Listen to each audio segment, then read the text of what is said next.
ప్రతిపక్ష నాయకులు కాకుండా ఈ రోజు మేనిఫెస్టో గురించి మాట్లాడతా గజేంద్ర గారు మేనిఫెస్టో టీఆర్ఎస్ పార్టీ నీ అబద్ధాల పార్టీ మాకు చెప్పిన మేనిఫెస్టో 2 రోజులలో 2 అమలు చేస్తాం ఇంకా చేస్తాం చెప్పని కూడా చేస్తాం మీ దుకాణం బంద్ చేస్తాం మీరు అనవసరంగా లేకపోతే మాటలు మాట్లాడు శ్రీహరి గారు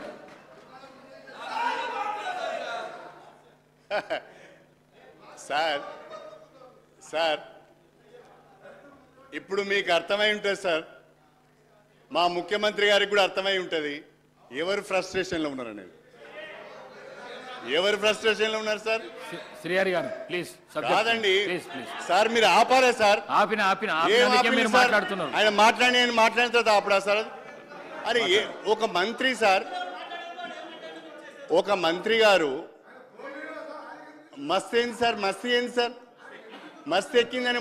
మాట్లాడింది సార్ ఒక మంత్రి గారు శాసనసభలో మాట్లాడవలసిన భాషనేనా సార్ అది ముఖ్యమంత్రి గారు దీనికి ఒప్పుకుంటారా సార్ ఇది కానీ ఒక్క మాట మాత్రం చెప్పాలనుకుంటున్నా సార్ మా పార్టీ ఏమని అనుకొని ఆ పార్టీ ఏమని అనుకొని నేను ఒక మాట మాత్రం చెప్పాలనుకుంటున్నా నేను ప్రస్తుత ముఖ్యమంత్రి రేవంత్ రెడ్డి గారు పూర్వాశ్రమంలో మేము ఒకటే స్కూల్లో చదువుకున్నాం సార్ నేను సీనియర్ స్టూడెంట్ సార్ ఆయన జూనియర్ స్టూడెంట్ సార్ ఆయన ముఖ్యమంత్రిగా ఉండాలని మాత్రము నాకు మనసు నిండా ఉన్నది సార్ కానీ రేవంత్ రెడ్డి గారు కొంచెం మీ వాళ్ళతో జాగ్రత్తగా ఉండండి రేవంత్ రెడ్డి గారు ఫ్రస్ట్రేషన్లో మాట్లాడుతున్నారు ముఖ్యమంత్రి గారు మా వైపు నుంచి మీకు ఏం ప్రమాదం ఉండదు మీరేం మా గురించి వరి కాకండి మీ వాళ్ళని జర జాగ్రత్తగా చూసుకోండి జాగ్రత్తగా చూసుకోండి శ్రీహరి గారు ప్లీజ్ అధ్యక్ష నేను మా ఫైనాన్స్ మినిస్టర్ గారిని అడుగుతున్నా అధ్యక్ష డాక్టర్ బిఆర్ అంబేద్కర్ అభయస్థం పేరిట ఎస్సీ ఎస్టీలకు ఏం sir sir I'm not yielding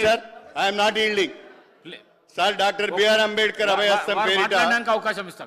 SC ఎస్టీలకు ఒక్కొక్కరికి 12 లక్షల రూపాయల చొప్పున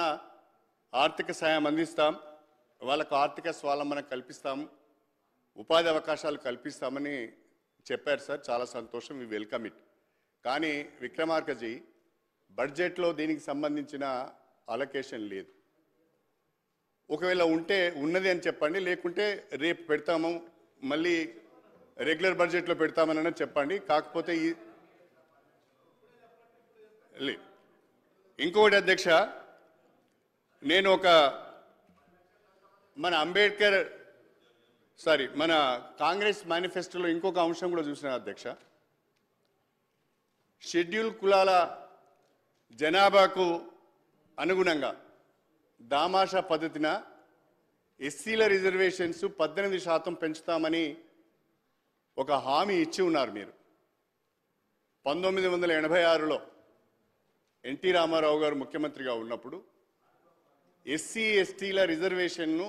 జనాభాకు దామాషా పద్ధతిన 14% ఉన్న ఎస్సీ రిజర్వేషన్స్ను 15% చేశారు 4% ఉన్న ఎస్టీ రిజర్వేషన్స్ను 6% చేశారు అదేవిధంగా మొన్న 2023లో తెలంగాణ ఏర్పడిన తర్వాత షెడ్యూల్ ట్రైబ్స్ యొక్క జనాభా పెరిగింది అని చెప్పి 2023లో 6% ఉన్న ఎస్టీ జనాభాను మనము 10%కి పెంచుకున్నాం అదే లైన్స్ మీద అదే సిమిలారిటీస్ మీద నేను ముఖ్యమంత్రి గారిని మా దళిత జాతుల నుంచి కోరేది ఏంటంటే మీరు మేనిఫెస్టోలో పెట్టారు కాబట్టి రాష్ట్ర ప్రభుత్వానికి ఆ అధికారం ఉన్నది కాబట్టి మీరు రేపు నోటిఫికేషన్లు ఇచ్చే లోపట్నే 18% కనుక ఈ రిజర్వేషన్ పెంచితే మా ఎస్సీలకు లాభం జరుగుతుంది కాబట్టి అది ఆలోచించండి అని ప్రోయాక్టివ్గా ఒక నిర్ణయాన్ని తీసుకోమని చెప్పి కూడా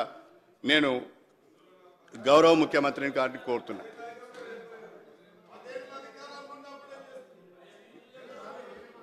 మేము చెప్పలే అప్పుడు ఇది మేము చెప్పలేదు బ్రదర్ మీకు తెలియదేమో మేము అప్పుడు చెప్పలేదు